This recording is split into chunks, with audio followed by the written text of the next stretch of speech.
Hi everyone, I'm going to read you Penguinaut. This is about a little penguin who had really big dreams. I hope you enjoy it. Penguinaut. You see, here's the penguin.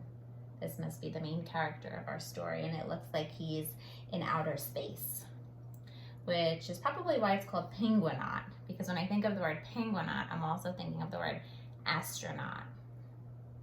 Looks like he's in his spacesuit. Let's read to find out what happens.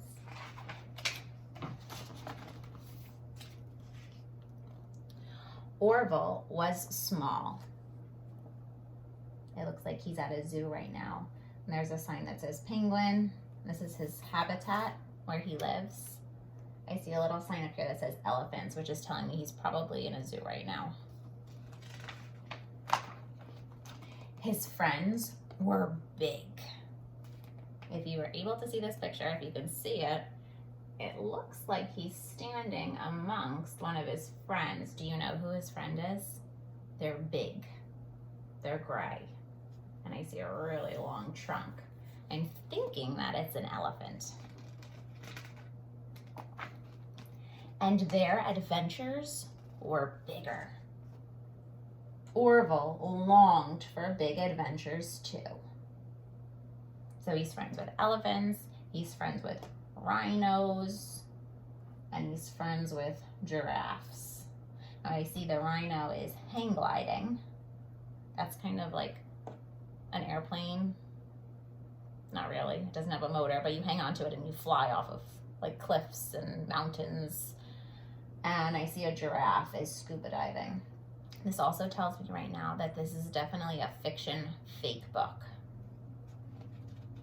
And then I see Orville up here. He's just swimming with his swimmies on. Nothing too grand and exciting. One day he announced his plans for the biggest and best adventure yet. Orville's big adventure to the moon. Ta-da! I like that he's standing on the elephant's trunk because he's so tiny. And I notice that the elephant is looking at him like, I don't know, Orville. Not sure if this is such a great idea. Learn to fly is option number 1. Option number 2 is climbing all the way to the moon using a ladder. Option number 3, to catapult. And option number 4, make an option 4. He only has 3 options. All the way up there? But Orville, you're so small.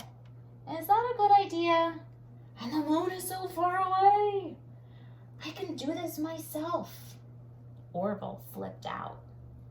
He's very confident in himself. He definitely thinks he can do it. His friends, not so much. He tried to flap, kerplop. He tried to climb, whack. He tried to catapult, fling, ouch, and landed in the reptile house. Orville was pretty sure the boa constrictor was not trying to hug him. Still, Orville kept trying. He borrowed from the zookeeper. He nicked from the trash cans. He built and built. If I had to think of a word to describe Orville right now, I would think that he's definitely determined. He's really trying to do this. And with a shake, shake, shake of a half-filled soda bottle, the ship was ready for liftoff. Shake, shake, shake. Eureka! It was perfect and perfectly penguin-sized. Oh, I see his friend, his elephant friend, is sticking a little note into his astronaut pocket. I wonder what it says. Can you make a prediction? With a trembling flipper salute, he took his place at the controls. I see all his friends are watching. They're cheering him on even though they didn't think he should do it. 3, 2, 1. And I hear, right here is his speech bubble. He's saying, I can do this myself. I think he's trying to prove to his friends that he can do it even though he's so small. Blast off! Whoosh! The ship zipped through the night sky, through clouds, over stars, and straight to the moon. Bump, kerplump, kaboom! Orville landed. His stomach felt queasy. That's another really good word for like when you have butterflies in your stomach and you feel kind of sick. Queasy. His spacesuit felt squeezy. Now that he made it, what would he do? So he's there. He took a small step. He hopped, did a little dance, and tripped. Tumble, bumble, boom! He somersaulted with stars, cartwheeled over craters, and giggled for all the galaxy to hear. It was the biggest and best adventure yet.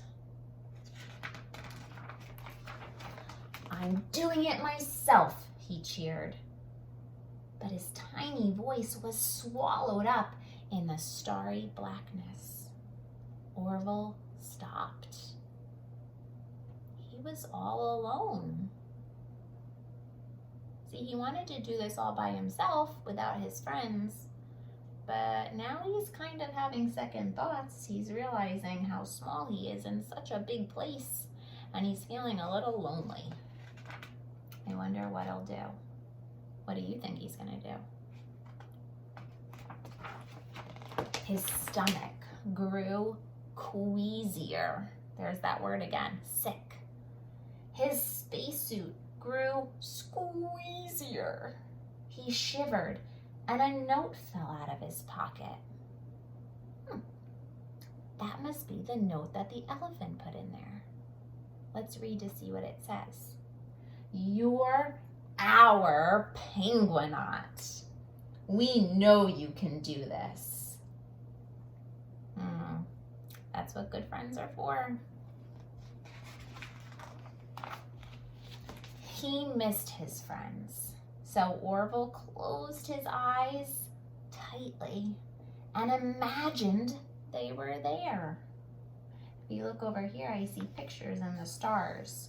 Do you know what pictures in the stars are called?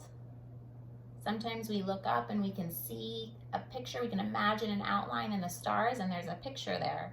Those are called constellations. When he was safely back in his ship, he looked toward home. He couldn't wait to tell everyone about his big adventure.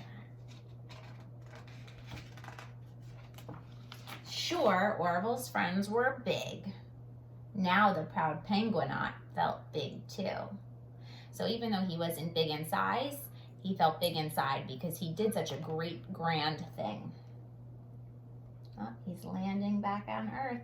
You are our hero, our incredible Penguinaut.